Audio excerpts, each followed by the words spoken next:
Good evening friends. आज हम theodolite सर्वे के बारे में पढ़ेंगे। तो सबसे पहले हम देख रहे हैं कि थियोडोलाइट क्या है। तो थियोडोलाइट आपका एक ऐसा इंस्ट्रूमेंट है जो आपका एंगल मेजरमेंट करता है। इसमें लेंथ मेजरमेंट के लिए आपको टेप की ज़रूरत पड़ती है और ये काफ़ी एक्यूरेट मतलब इंस्ट्रूमेंट है जिसमें आप हॉरिजेंटल वर्टिकल एंगल मेजर कर सकते हैं, बियरिंग मेजर कर सकते हैं।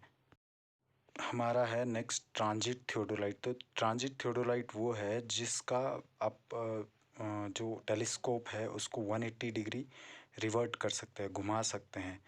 तो जब आपका इसकी दो कंडीशन होती है, एक इन्वर्टेड और एक नॉर्मल टेलीस्कोप। तो आपका जब 180 डिग्री दूसरी तरफ घूम जाएगा तो आपकी बबल ट्यूब नीचे की तरफ चले जाएगी जो टेलीस्कोप के ऊपर लगे।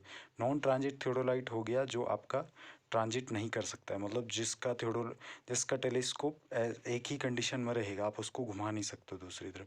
तो ये आपका प्लेन थियोडोलाइट या वाई थियोडोलाइट इस टाइप का थियोडोलाइट होता है।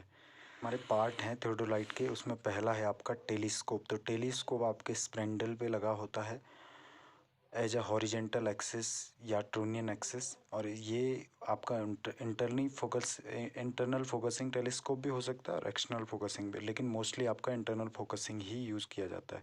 वर्टिकल सर्किल होता है आपका। वर्टिकल सर्किल आपका एक आर्क, ग्रेजुएटेड आर्क होता है जो आपके ट्रूनियन एक्सिस पे अटैच होता है, टेलीस्कोप के ट्रूनियन एक्सिस पे। इंडेक्स फ्रेम या टी फ्रेम है आपका, इसको वर्नियर फ्रेम भी कहते हैं। तो इसमें आपके दो वर्नियर फिट होते हैं आपके रीडिंग पढ़ने के लिए। तो जो हमारा इंडेक्स फ्रेम होता है उसको एडजस्ट करने के लिए हमारे पास क्लिप स्क्रू होते हैं और इस पे एल्टीट्यूब बबल इसके टॉप में लगी होती है। लिंग हेड, तो ये आपकी एक ट्रेंगुलर टाइप की प्लेट होती है जिसको ट्राई बैच भी कहते हैं। नेक्स्ट हो गया हमारा लोअर प्लेट और स्केल प्लेट। तो इसी से आपका पता चलता है कि थियोडोलाइट का साइज क्या है। जैसे आपका एग्जांपल हो गया कि 10 सेंटीमीटर साइज़ की प्लेट है, तो वो थियोडोलाइट हो गया आपका 10 सेंटीमीटर साइज़, प्लेट साइज़ का थियोडोलाइट। तो इसके पार्ट हैं ए फ्रेम, अपर प्लेट और vernier plate, plate level 2, spindle और एक्सेस और सेंटर, ट्राइपॉड, आपका जितने मतलब बाकी ये चीज़ें हैं आपकी थियोडोलाइट में। और प्लम बॉब हो गया, आपका कंपस हो गया, ये सारी चीज़ आपकी थियोडोलाइट सर्वे में यूज़ होंगी। नेक्स्ट पॉइंट है हमारा सेंटरिंग। सेंटरिंग वो प्रोसेस होगी जब आप इंस्ट्रूमेंट को एकदम स्टेशन के ऊपर प्लम बॉब की मदद से स्टेबल करेंगे, एकदम उसी पॉइंट पे जिस पॉइंट पे आपका जो पॉइंट दिया हुआ है लैंड पे, ग्राउंड पे जो आपका पॉइंट दिया हुआ है उस पॉइंट के ऊपर एकदम इंस्ट्रूमेंट को स्टेबल करना है। तो ये प्लम बॉब की मदद से होगा, ये आपकी सेंटरिंग हो गई। नेक्स्ट हो गई हमारी वर्टिकल एक्सिस। तो वर्टिकल एक्सिस आपकी वो एक्सिस हो गई जिसके अलोंग हॉरिजेंटल प्लेन में आपका इंस्ट्रूमेंट रोटेट करता है और इसी को एजुमत एक्सिस भी कहते हैं। हॉरिजेंटल एक्सिस हो गई हमारी, या इसको टोनियन एक्सिस भी कहते हैं। तो ये एक्सिस वो एक्सिस है जिस पे टेलीस्कोप ऑफ आपका वर्टिकल सर्किट जिसके अलोंग वो करता है, रोटेट करता है। नेक्स्ट है हमारी लाइन ऑफ साइट, या इसको लाइन ऑफ कॉलिनेशन भी कहते हैं। तो इसका डेफिनेशन है the line passing through the intersection of horizontal and vertical cross hair. तो जो आपकी लाइन पास करेगी vertical, horizontal and vertical cross hair के बीचों बीच या optical centre of object glass के, तो ये आपकी हो गई लाइन ऑफ कॉलिनेशन या लाइन ऑफ साइट। हमारा ट्रांजिटिंग। तो ट्रांजिटिंग वो प्रोसेस हो गई जिसमें हम टेलीस्कोप को 180 डिग्री ट्रांजिट करते हैं, रिवर्स करते हैं, मतलब एक बार नॉर्मल और दूसरी बार इन्वर्टर टाइप। तो हमारा है एक्सेस ऑफ लेवल ट्यूब और बबल लाइन। तो ये आपकी वो लाइन हो गई जो बबल ट्यूब जब एकदम लेवल्ड है, एकदम सेंटर में है बबल ट्यूब, तो उसके सेंटर से होने वाली जो लाइन, इमेजिनरी लाइन पास हो रही है, वो हो गई आपकी एक्सेस ऑफ लेवल ट्यूब। और लेवल ट्यूब एक्सेस तभी हॉरिजेंटल होगी जब बबल एकदम सेंटर में हो। नेक्स्ट है हमारा स्विंगिंग ऑफ टेलीस्कोप। तो ये प्रोसेस है आपकी टेलीस्कोप को हॉरिजेंटल प्लेन में घुमाना, टर्न करना, तो ये आपकी होगी स्विंगिंग। टर्म है हमारा फेस लेफ्ट ऑब्जर्वेशन। तो फेस लेफ्ट ऑब्जर्वेशन ऐसा हो गया आपका वर्टिकल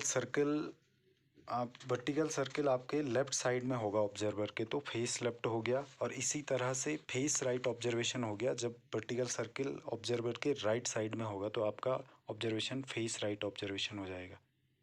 नेक्स्ट टर्म है हमारा नॉर्मल, टेलीस्कोप नॉर्मल। तो टेलीस्कोप नॉर्मल तब होता है जब हमारा वर्टिकल सर्कल ऑब्जर्वर की लेफ़्ट साइड में हो और आपकी जो बबल ट्यूब है टेलीस्कोप के ऊपर की, तो वो अप हो, ऊपर की साइड में हो। हमारा इन्वर्टेड टेलीस्कोप हो गया जब आपका जो वर्टिकल सर्कल है वो ऑब्जर्वर के राइट साइड में हो और बबल ट्यूब डाउन हो, नीचे की तरफ हो टेलीस्कोप के। तो ये हो गया हमारा टेलीस्कोप इन इन्वर्टेड कंडीशन।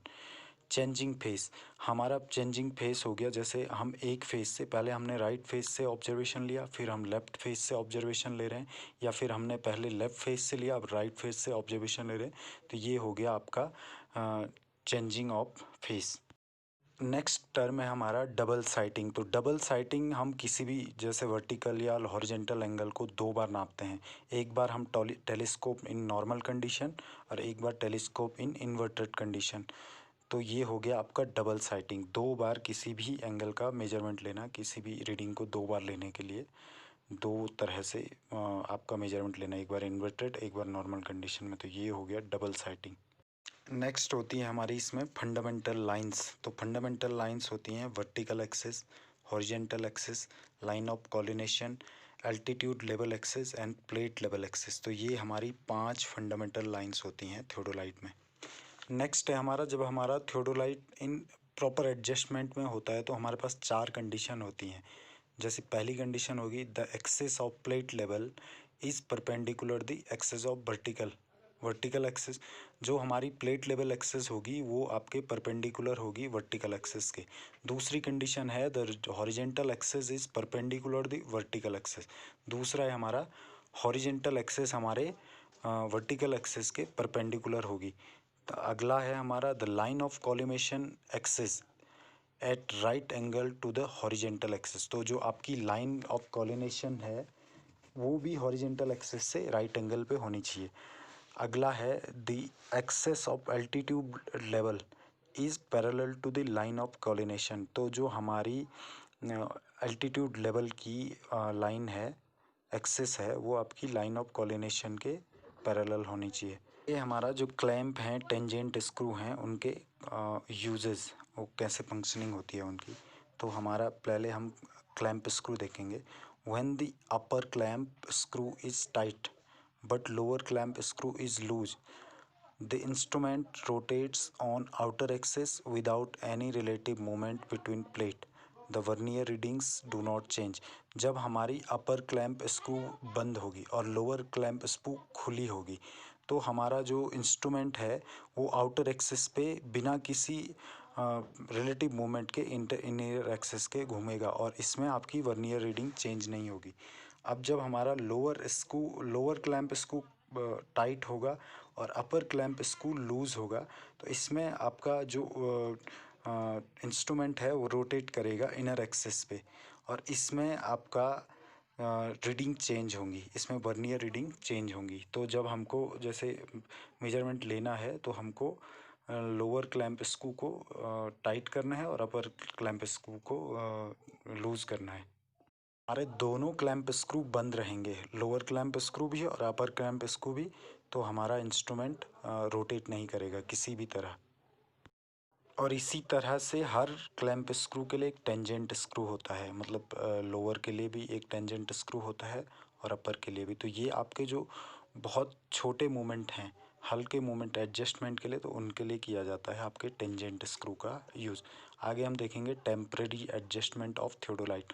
तो जैसे आपका सेटिंग हो गया, तो आपकी सेटिंग हो गया इंस्ट्रूमेंट को स्टेशन के ऊपर सेट करना। सेंटरिंग हो गई आपकी वर्टिकल एक्सिस को स्टेशन के ऊपर, आपका जो पॉइंट है ग्राउंड के ऊपर उसके ऊपर एकदम वर्टिकल प्लेस करना। आपका लेबलिंग है तो लेबलिंग, आपका जो लेबलिंग स्क्रू हैं, फुट स्क्रू, उनकी मदद से इंस्ट्रूमेंट को लेवल करना, उसमें जो बबल है उसको सेंटर में लाना।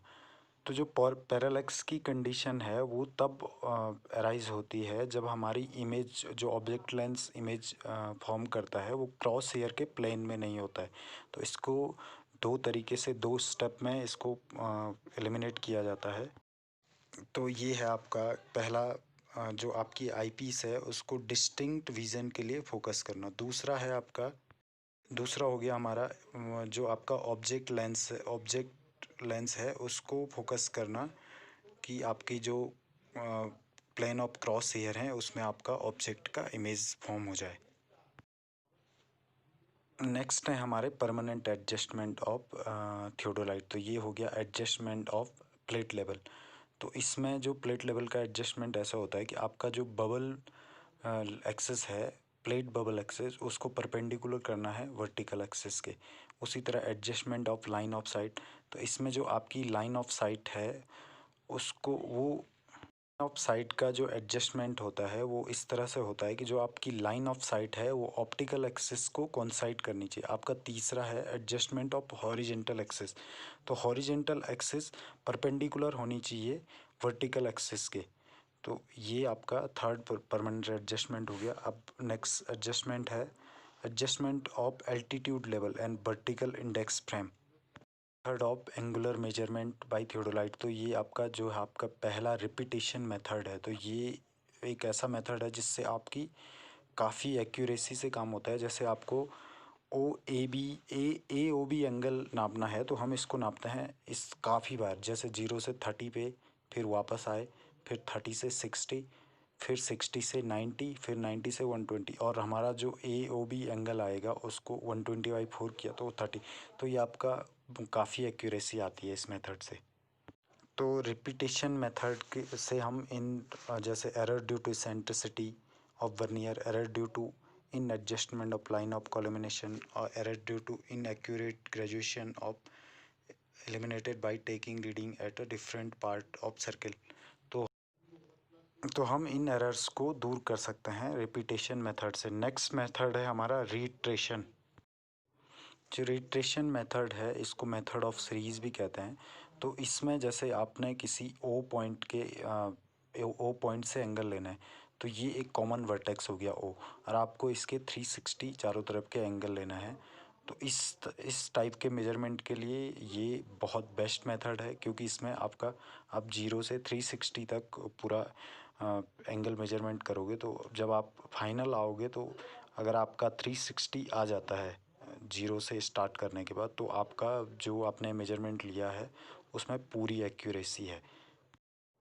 तो ये आपका मेथड होता है यूज़ जब आपके पास कॉमन वर्टेक्स हो मेजरमेंट। तो आपका वर्टिकल एंगल को मेजरमेंट करने के लिए भी आपका थियोडोलाइट का ही यूज़ होता है। वो हमारे थियोडोलाइट के वो हैं बियरिंग को मेजर करना, जैसे मैग्नेटिक बियरिंग को, डिफ्लेक्शन एंगल को, इंटीरियर एंगल को। इस तरह से आपके थियोडोलाइट के यूजेज ये पूरे हो गए। नेक्स्ट है हमारा आपका एरर इन थियोडोलाइट सर्वे। तो थियोडोलाइट सर्वे में क्या क्या एरर हो सकते हैं? आपका इंस्ट्रूमेंटल एरर हो गया, पर्सनल एरर हो गया और नेचुरल एरर हो गया। तो पर्सनल एरर तो हो गया ऑब्जर्वर की या सर्वेयर की गलती से जितने एरर होते हैं आपके, वो आपके पर। नेचुरल एरर हो गया आपका जैसे कि आपके नेचर की वजह से एरर हो गया, जैसे आपका रिफ्रैक्शन की वजह से एरर हो गया, या आपका फॉगी एटमॉस्फेयर है तो उसमें भी आपका एरर आ सकता है। और जो इंस्ट्रूमेंटल एरर है वो आपका जैसे इंडेक्स एरर, तो vertical circle do not read 0। अगर आपको वर्टिकल सर्किल 0 आपको नहीं पढ़ा जा रहा तो ये आपका रीडिंग में दिक्कत करेगा, तो वो आपका इंस्ट्रूमेंटल एरर। नेक्स्ट हो गया आपका जैसे लाइन ऑफ कॉलिनेशन आपके हॉरिजेंटल एक्सेस से परपेंडिकुलर नहीं है, या फिर error due to horizontal axes not being perpendicular to vertical axes, या आपका error due to non parallelism of the axes of telescope. जैसे हो गया आपका error due to non parallelism of the axes of telescope level and line of collimation. आपकी line of कॉलिनेशन और आपकी जो टेलीस्कोप की एक्सेस है वो अगर आपकी पैरेलल नहीं है तो इसकी वजह से भी आपका जो एरर आ सकता है instrumental error due to eccentricity of vernier. तो ये एरर भी आपकी आ सकता है कि इस बर्नियर में इसेंट्रिसिटी है। Error due to eccentricity of inner and outer axes, इसकी वजह से भी आपका एरर आ सकता है। जैसे error due to imperfect graduation by taking mean of several reading distributed over different portion of the graduated circle. तो ये आपके सारे इंस्ट्रूमेंटल एरर हो गए। तो दोस्तों इस तरह की वीडियो देखने के लिए चैनल को सब्सक्राइब करें, ज़्यादा से ज़्यादा शेयर करें, लाइक करें और कमेंट में बताइए कि आपको वीडियो कैसा लगा। Thank you.